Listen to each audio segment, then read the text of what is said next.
Bienvenidos a Ibagua. La investigación aplicada es la herramienta para el desarrollo. Somos una asociación para recuperar el lago de Amatitlán y otros ecosistemas acuáticos por medio de alianzas académicas, empresariales y sociales. Con un equipo multidisciplinario conformado por técnicos y profesionales de diferentes universidades nacionales e internacionales en diferentes ramas y voluntarios, buscamos crear soluciones a la contaminación de las fuentes hídricas. En el caso del lago de Amatitlán, este ha sido vulnerable a fuentes de contaminación antrópicas, tales como la agropecuaria, aportando nitrógeno en forma de nitrato y amonio, efluentes urbanos de aguas residuales domésticas e industriales que aportan residuos orgánicos y residuos inorgánicos como el fosfato. Todo esto provoca una alta eutrofización, afectando negativamente al lago. Esto se debe a que hay un aumento de cianobacteria microcistis aeruginosa por la elevación de la concentración de nutrientes, que tiene como consecuencia la disminución del oxígeno.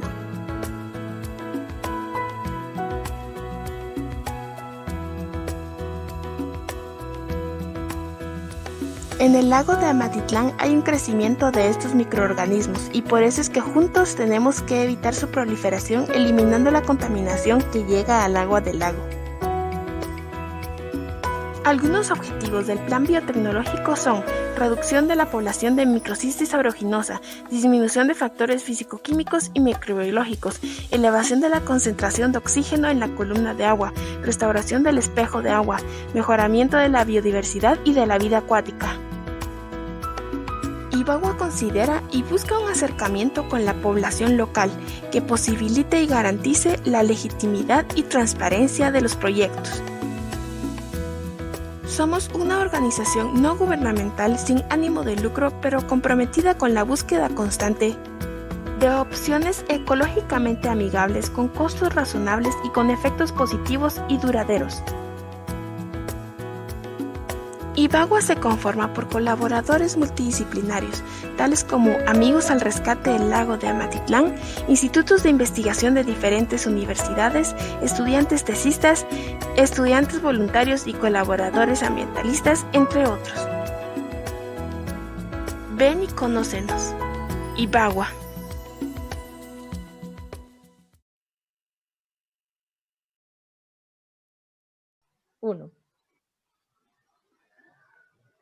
Ok, muy buenas tardes, muy buenos días todavía a todos.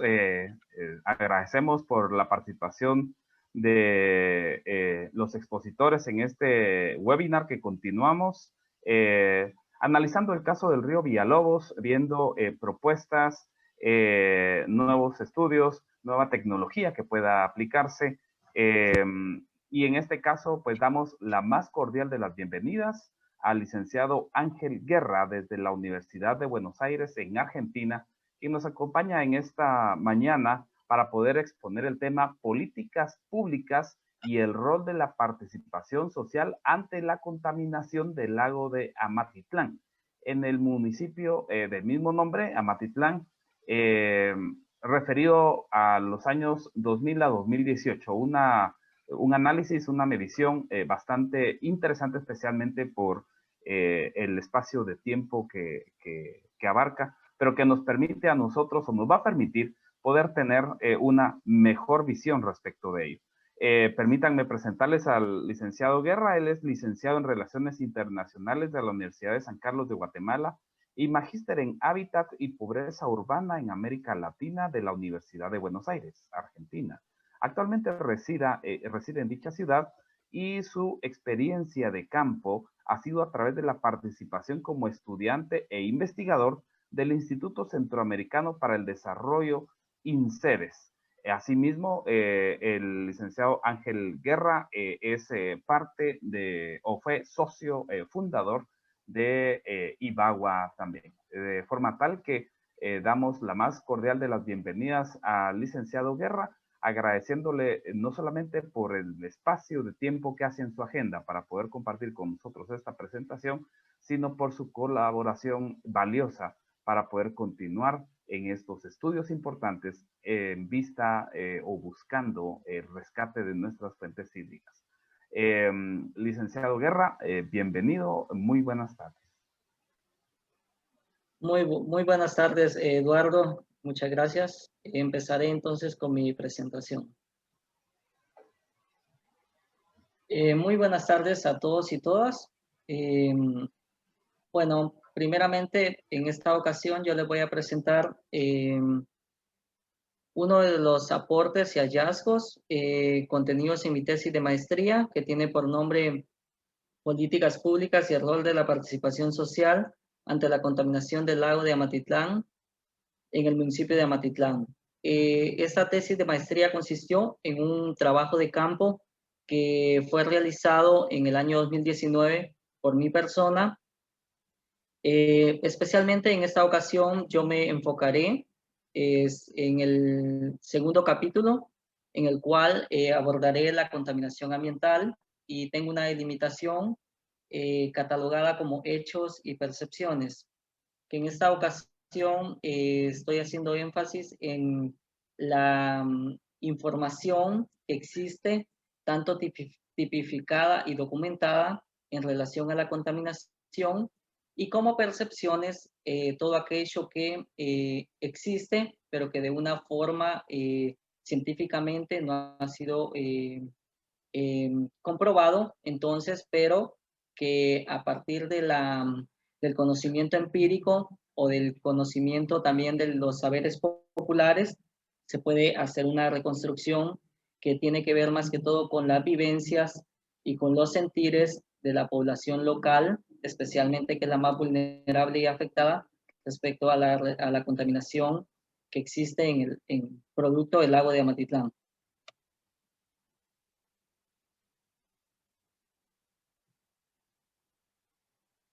Bueno, primeramente, antes de enfocarme en la contaminación como tal, yo me enfoqué en realizar o en hacer una reconstrucción de caracterizar el recurso hídrico para consumo humano en Guatemala, lo que es catalogado como agua potable. Bueno, primeramente quiero comentarles que el agua para consumo humano, el acceso, disfrute y saneamiento es un derecho humano y que fue reconocido por la ONU en el año 2010 y quedó ratificado por medio de la resolución 64-292. Bueno, a partir de esto ya se quedó a nivel mundial reconocido el acceso y el derecho al agua potable como un derecho humano, y Guatemala no es la excepción. Bueno, retomando a un autor que es un referente clásico en Latinoamérica, que ha hecho reconstrucciones en distintos puntos sobre el tema de la caracterización del agua. Él argumenta que la principal variable de la que depende la salud y la vida de todo ser humano es la calidad del agua de que beben. ¿A qué se refiere? De que para poder tener una salud humana óptima y de calidad, los estados están obligados a proveer a su población de agua potable. En este sentido también no podemos hacer excepción de que el aire y las condiciones espaciales son otras variables igual de importantes que el agua. De este modo, entonces, estaría yendo un poco hacia atrás y yendo a la etapa de la europeización, que consistió en la cobertura de agua potable y cloacas. Esto quiere decir de que en Europa, en esta etapa, los mandatarios se enfocaron en proveer y satisfacer a su población de este recurso, debido a que las fuertes epidemias estaban causando la muerte de su población. Y obviamente esto a ellos les afectaba porque eran países que estaban en constante guerra, y quedarse sin población no era algo que le beneficiara. pero fueron astutos y ellos pudieron darse cuenta de esto, de que el agua potable era un recurso valioso y que había que mantenerlo. Bueno, ahora me voy a enfocar un poco en lo que es el ABC del problema del agua potable en Guatemala. Más allá de llamarla agua potable, yo en esta ocasión hago una catalogización enfocada a lo que es al agua entubada, porque en Guatemala, si bien a nosotros se nos vende lo que llamamos agua potable, muchas veces esta carece en realidad de un servicio de potabilización. Entonces, si bien en Guatemala, como en muchos países de Latinoamérica, el agua no es un elemento escaso como en otros países del mundo, o sea, es difícil encontrar agua potable o limpia que cumpla con los parámetros de potabilidad para el consumo humano. Esto, bueno, fue documentado y puesto en evidencia por medio del Manual de Educación Ambiental sobre el Recurso Hídrico que se elaboró en el año 2011. En este manual, bueno, hace una reconstrucción de todo lo que pasó anterior al 2011. En este caso, bueno, tenemos antecedentes que en Guatemala, entre los años 2000 y 2007, se tipificaron al menos 200,000 personas que habían muerto por problemas digestivos relacionados con la contaminación del agua que estaban bebiendo. A raíz de estos hechos, bueno, en el 2008, por medio del Ministerio de Salud y distintos programas que tenía, pero en esta ocasión era un programa de vigilancia, se realizaron muestreos para determinar cuál era la caracterización del agua. Y en este muestreo, bueno, los hallazgos fueron que de la muestra de 18,800 sistemas de suministro de agua, se evidenciaron que más del 50% de los sistemas no contenían los niveles adecuados de cloro y más de una cuarta parte de los sistemas presentó contaminación bacteriológica. Esto se debía de que, bueno, en Guatemala la mayor parte de agua que se provee a la población es agua proveniente de pozos y que no ha cumplido con los parámetros de potabilidad.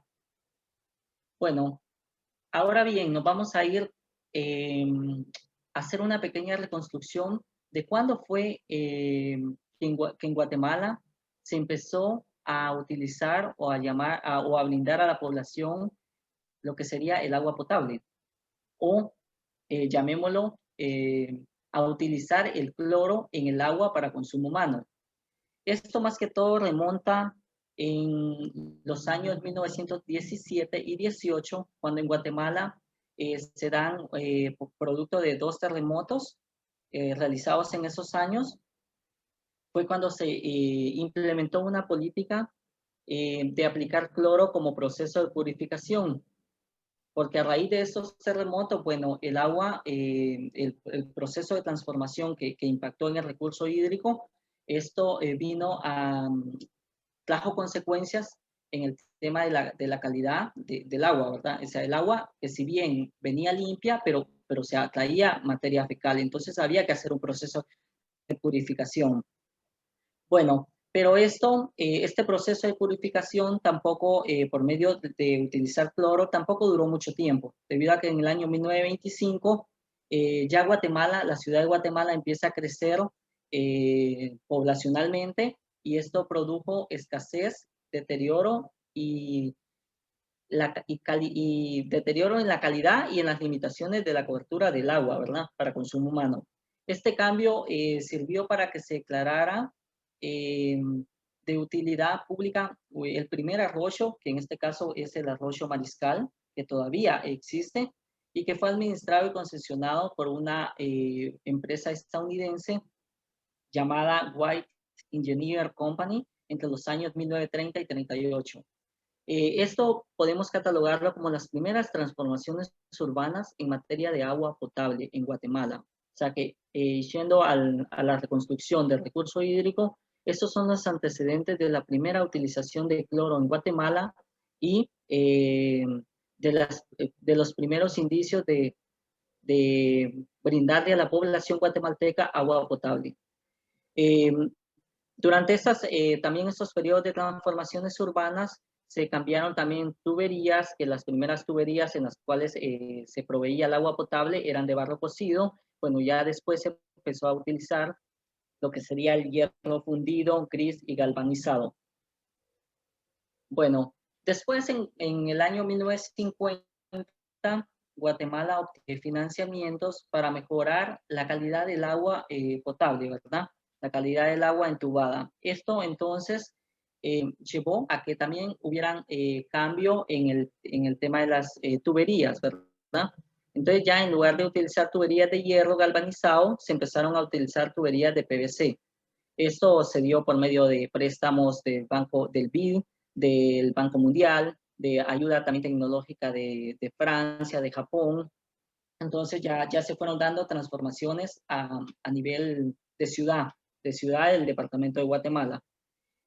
También se construyeron las primeras plantas de bombeo eléctrico y se creó el Laboratorio Químico y Bacteriológico de la Universidad de San Carlos, la USAC, el cual sería el primer laboratorio creado y que se encargaría de la caracterización tanto del agua potable de la universidad como de las primeras plantas de purificación a través de análisis de cloro, sulfato de aluminio, entre otros.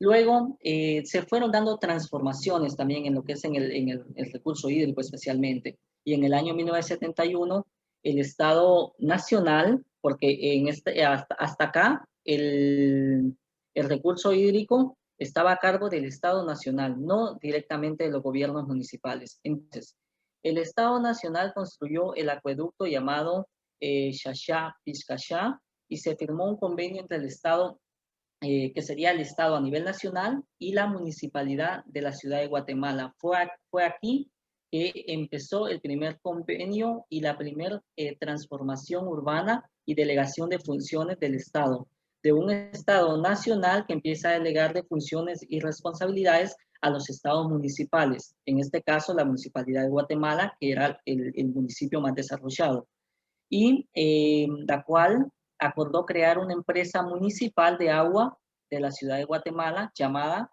Empagua, que la tenemos hasta hoy día. Y fue así que en los años 70, debido a estas transformaciones, la responsabilidad del agua potable dejó de estar a cargo del Estado Nacional en sí y pasó a manos de los gobiernos municipales. Entonces, es aquí que ya la municipalidad de Guatemala quedó a cargo de brindar este servicio. Después, más adelante, se dan los procesos de privatización de los servicios públicos, tanto en Latinoamérica como en Guatemala. Entonces, en la década de los 90, que fue el mayor auge de la globalización, esto provocó que en Guatemala, bueno, varios servicios públicos como el agua potable, electricidad, telefonía, etcétera, pasaran a manos de empresas privadas, ya sea para la administración y ejecución, ¿verdad? Ya sea en unos casos, bueno, que ellas se hicieran a cargo directamente de proveer este servicio, ya sea de forma tercerizada o concesionada, pero siempre sería el Estado el que controlaría estos procesos. Bueno, esto fueron por sugerencias de recomendaciones del Consenso de Washington, que decía de que para mejorar estos servicios públicos era mejor que estuvieran a manos del mercado, ¿verdad? Del sector privado. Bueno, entonces, ahora bien, ¿qué pasó con esto? Con estas privatizaciones, el agua en Guatemala pasó a ser una mercancía, pasó a ser un producto, ¿verdad? ¿En qué consiste esto? Consiste en que, bueno, hubo retrocesos, o sea, retrocesos en el deterioro de pocas plantas de tratamiento de aguas residuales, la desatención de la política de control y saneamiento del agua potable y pocos avances en la cobertura y expansión del agua a nivel nacional. O sea, si bien habían lugares donde, o municipios donde ni siquiera habían políticas urbanas, esto provocó que dejaran de implementarse. Y donde sí existía, a veces provocó también que en lugar de que se aceleraran los procesos, hubiera un proceso en retroceso. Entonces, fue así como se fueron dando transformaciones. Si bien en Guatemala el agua entubada que se le brinda a los guatemaltecos es utilizada para lavar frutas, ropa, utensilios, verduras y otros alimentos o productos alimenticios que llevan un proceso de cocción. Porque el agua, si bien sabemos, no es apta para consumo humano. Entonces, acá la población guatemalteca viene y se da un proceso nuevo en el cual hay un doble pago por un mismo servicio, por un bien público. ¿A qué nos referimos? Al agua que llega a nuestros hogares por medio de la infraestructura de cañerías que el Estado, o ya sea de forma tercerizada, se provee a la población, pero en la cual la población tiene que pagar por ese servicio. Y el otro pago es el pago que la población guatemalteca tiene que hacer a privados por comprar agua para consumo humano. Entonces acá se da un doble pago por un mismo servicio. Estamos hablando porque el primer servicio que el Estado da de forma tercerizada o forma estatal no es apta para consumo humano. Bueno, ahora vamos a entrar en lo que es los antecedentes de la contaminación antrópica en los ríos de la cuenca. Entonces, ¿qué pasó también? Por medio de estas transformaciones también urbanas, o sea, y de la primera política de la caracterización del agua, o sea, también fue una política que, si bien al inicio empezó no solamente con proveer a la población de agua potable, sino que también en la construcción de cloacas y de drenajes, también hubieron transformaciones. ¿Por qué? Porque por medio de la tercerización del servicio de agua potable, hubo un retroceso en materia de cloacas y drenajes, debido a que no hubo una política que en paralelo viniera acompañada de este proceso, sino que se siguió abasteciendo a la población de agua potable, pero hubo un déficit en lo que serían las cloacas, toda la infraestructura para drenajes. Y esto obviamente son los antecedentes de la contaminación antrópica que tenemos actualmente y que van en aumento en los ríos que compone la cuenca del lago de Amatitlán.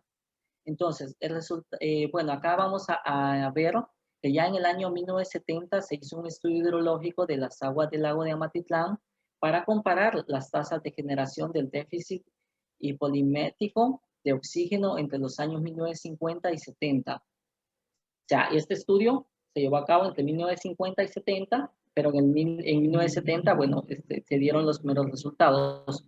El resultado de este estudio sirvió para evidenciar que la cantidad total de nitrógeno aumentó 5 veces, mientras que la cantidad de fósforo permaneció constante. Por otro lado, los resultados y características microbiológicas indicaron que había poca cantidad de aguas servidas en ese año o para ese entonces en el lago de Amatitlán, que provenían de los ríos de la cuenca media y alta, que estamos hablando de la ciudad de Guatemala y los municipios como Mixco, como San Miguel Petapa, Villanueva y todos los otros que pueden estar más arriba. Bueno, estas características, retomando a un autor clásico, Albert, en un estudio, describe que la contaminación antropogénica o antrópica no es más que el producto de distintas actividades humanas, en el cual consiste, bueno, en que se insertan sustancias en el agua que son ajenas al agua misma, ¿verdad? Entonces, estos fenómenos de contaminación ambiental se dan en distintas zonas geográficas, pero también dentro de estos procesos también habría que incluir las conductas humanas irracionales. Pero dentro de todas estas conductas, o sea, hay 3 actores principales que habría que poner énfasis o prestar atención cuando nosotros pretendemos caracterizar la contaminación antrópica. Que por un lado tenemos la población, la industria y el Estado. En el caso del lago de Amatitlán, son 3 actores que contaminan directamente de distintas formas, pero en los cuales habría que poner mucha énfasis, porque tienen un peso muy establecido. Bueno, entonces, como ya les decía, en las primeras políticas urbanas que ya se venían implementando y que después con los procesos de privatización tuvieron avances y retrocesos. En la década del 70 se pone en marcha una política urbana, que fue la primera política urbana y establecida por la ciudad de Guatemala. Acá ya no estamos hablando de un Estado nacional, sino de un municipio, de un gobierno local. Y esta política, bueno, tuvo una duración aproximadamente de 20 años. Entonces, su alcance y aplicación y la modalidad, ¿verdad?, que sería territorialmente, no incluía el territorio donde se sitúa actualmente el lago de Amatitlán, sino que era más que todo para los municipios o para la ciudad de Guatemala y algunos municipios circunvecinos. Pero los objetivos o los alcances de esta política era evitar que llegara contaminación antrópica al lago de Amatitlán. ¿Por qué? Porque estas políticas urbanas consistían en la creación de pozos sépticos, de proveer a las familias de pozos sépticos y también empezar a implementar obras de infraestructura para cloacas, drenajes, pero como vamos a ver acá, también, según dos autores, que es Pepe e Scott, ellos describen que esta política urbana tuvo efectos en la construcción de obras de drenajes para separar tanto las aguas pluviales de las aguas negras. O sea, acá ya había un trabajo que se venía haciendo y que, como les decía, se dotó a la población de fosas sépticas y con pozos de absorción y se desvió parte de los caudales a la cuenca norte. Pero aparte de esta política urbana, si nosotros vamos a estudiarla, era bastante buena, porque en paralelo venía acompañada también de obras que venían también de medidas restrictivas, o sea, normativas, ¿verdad? Reglamentaciones que los gobiernos municipales implementaban para evitar que se descargaran aguas negras en los ríos de la cuenca. O sea, había como un control, o eso era al menos lo que se venía gestionando, ya sea por medio de sanciones, por medio de restricciones o por medio de un control, ¿verdad? Una presencia de Estado. Pero no duró mucho tiempo, duró únicamente 20 años. Bueno, ¿qué pasa por la no sostenibilidad de las políticas urbanas? ¿Qué consecuencias trajo esto? Bueno, esto produjo que en los años 80 la carga de DBO en las aguas del río Villalobos fuera de 24.000 kilogramos por día. Y para el año 1985, que ya estamos hablando acá únicamente de 5 años, se diera un aumento de que pasara de 24.000 kilogramos por día a 206.000 kilogramos por día. O sea que acá venía un aumento que se debía tanto a la presencia de la industria, al retroceso o no presencia del Estado y al aumento de la población urbana, el crecimiento de la población, que venía un proceso acelerado. Entonces, en paralelo a esos estudios realizados en el año 1985, el volumen de desechos líquidos para esa fecha era de 1.300 millones de metros cúbicos y los desechos sólidos y sedimentos era de 57.000 toneladas al año, lo que estaba llegando ya a los ríos de la cuenca y que desembocaban en el lago de Amatitlán. Entonces, para el año 1987 estamos hablando de que ya existían industrias que utilizaban grandes cantidades de agua, lo cual producía un mayor grado de contaminación. Entonces, actualmente estamos hablando que un 25% de la industria que existe en Guatemala está localizada en la cuenca que compone el lago de Amatitlán. También, acá hay algo muy interesante, que habían otras empresas que estaban establecidas también, pero que no utilizaban tanta cantidad de agua, ¿verdad? Agua para producir sus productos o sus mercancías, pero sí producían altos niveles de contaminación. Por ejemplo, la empresa de molinos de granos, que aportaban el 24% de la carga total de sólidos en suspensión. O sea, que hay empresas que por ahí no es un gran, no es una cantidad grande tanto de desechos sólidos o líquidos los que arrojan a los ríos de la cuenca, pero sí la cantidad de contaminantes o los altos índices de contaminantes, o sea, sí superan a otras empresas que por ahí pueden arrojar mayor cantidad de líquidos. Bueno, contaminantes en el lago de Amatitlán. Acá, según la AMSA, ya para el año 1996, que fue cuando legalmente se funda esta institución que sería la encargada de la protección y el cuidado del lago de Amatitlán, podemos ver que estas cifras ya habían cambiado. Los desechos líquidos habían disminuido a 22 millones de metros cúbicos, pero la situación de los desechos sólidos y sedimentos había empeorado hasta alcanzar 567.000 toneladas anuales. O sea que por un lado había un retroceso y por el otro lado había un aumento.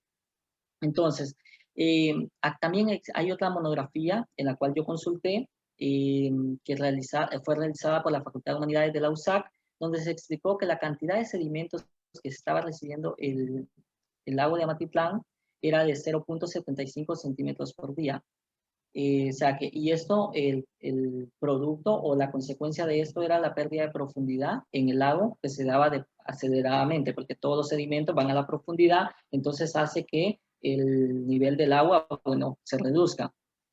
¿Qué tiene que ver todo esto con el río Villalobos? Bueno, el río Villalobos es el principal río de la cuenca que traslada todos estos residuos o todos estos líquidos. Entonces, hay otros ríos que son más chicos que componen la cuenca, pero todos van a desembocar, o muchos de ellos se unen al río Villalobos, y ese es el que arrastra todo hacia el lago de Amatitlán. Es por eso que el río Villalobos es un foco importante para estudiar el proceso de la contaminación de la cuenca y del lago de Amatitlán. Bueno, ya para el año 1994, yendo un poquito atrás a los estudios de la AMSA, el lago de Amatitlán, como les decía, y la cuenca, ya tenían un 25% de la industria nacional guatemalteca, y eran más o menos 72 industrias las que generaban contaminantes químicos. Ya para el 2002, según la AMSA, la deposición de sedimentos en la zona de desfogue del río Villalobos había sido tal que anualmente se cobraba un área considerable del lago de Amatitlán en al menos 10.000 metros cúbicos, cuadrados, perdón, porque acá estamos hablando de sedimentos. Para el 2004, la profundidad, bueno, del lago de Amatitlán, que antes era de 37 metros, había disminuido a 23 metros, que no varía mucho con la profundidad que tenemos actualmente, que oscila entre 17 y 18 metros. Bueno, entonces, por medio del Manual de Educación Ambiental sobre el recurso hídrico en Guatemala, se fueron dando más evidencia, ¿verdad? Las cuales se develaron que el agua de Amatitlán estaba recibiendo al menos 500.000 toneladas de sedimentos al año, lo cual producía el incremento de los niveles de fósforo total, que favorecía el desarrollo de cianobacterias, algas verdes. Al mismo tiempo, los parámetros de clorofila presentaban un valor promedio de 25.5 litros, mientras que el valor de referencia era de 1.7 litros. Y el fósforo presentaba un valor promedio de 540 litros, cuando el valor de referencia era de 8 litros. Y la transparencia, por último, era un valor de 1.03 milímetros, mientras que su valor promedio era de 10 milímetros. O sea, acá estamos viendo entonces que había un acelerado proceso de contaminación y que los valores de referencia obviamente eran superados por la contaminación. Acá, de todo esto que yo les venía hablando, de esta reconstrucción de los antecedentes de contaminación y de contaminantes, les dejo acá un link de Prensa Libre, donde se puede apreciar un video del año 2016, donde muestra la cantidad de sedimentos sólidos y desechos y líquidos que llegan al lago de Amatitlán. Ahora bien, vamos un poco a, como yo les decía al inicio, el capítulo era hechos y percepciones. Entonces, enfocándonos un poco a lo que es la percepción, yo acá hago una reconstrucción de los imaginarios de la vida en la cuenca, que lo coloco como un subtítulo de condición o elección. ¿Por qué de esta forma? Porque hay quienes han elegido vivir en esa situación y hay otros que no tienen una elección. Entonces, la situación habitacional de la población, tanto de la cuenca del lago de Amatitlán como de la orilla del lago, se deduce que la contaminación es un hecho innegable, con una dialéctica, bueno, que tiene distintas variantes de afectación en la vida cotidiana de los lugareños, de los residentes. Esto, según citando acá a un crítico y a un clásico en materia del derecho a la ciudad, describe que las pérdidas de los bienes y los derechos urbanos de la gran mayoría de la población de las ciudades responde a la extensión del poder capitalista, un poder depredador cuyas afectaciones impactan más que todo a las personas en situación de vulnerabilidad, a las personas de bajos ingresos o que viven una situación eh, de pobreza y que no han sido, que no tienen una respuesta del Estado. Entonces, y que esto, bueno, tiene un impacto en lo que son los bienes comunes, tanto reproductivos y medioambientales. En este contexto es en el cual yo me permito y creo que nos deberíamos de permitir analizar la vida humana en el territorio de la cuenca y del lago de Amatitlán. Debido a que en este contexto yo hago una reconstrucción de dos vertientes que operan en paralelo. La primera vertiente, bueno, es para la población que a través del mercado inmobiliario, ha logrado acceder a una vivienda, lo que serían los barrios cerrados, o en el caso de Guatemala, conocido como residenciales, ¿verdad? Los condominios, las colonias, y que cuentan con ciertos servicios básicos, ¿verdad? Resueltos, que estos mismos conjuntos habitacionales incluyen. La segunda vertiente es para la población que ha sido relegada por el mercado, o sea, que no tiene opción a poder acceder a una vivienda y como única solución habitacional ha debido asentarse en las zonas de alto riesgo, no aptas para vivienda, ¿verdad? De lo que serían los asentamientos humanos. Otras poblaciones que históricamente han vivido en las riberas del lago de Amatitlán y en los ríos de la cuenca, con nulos o escasos servicios básicos.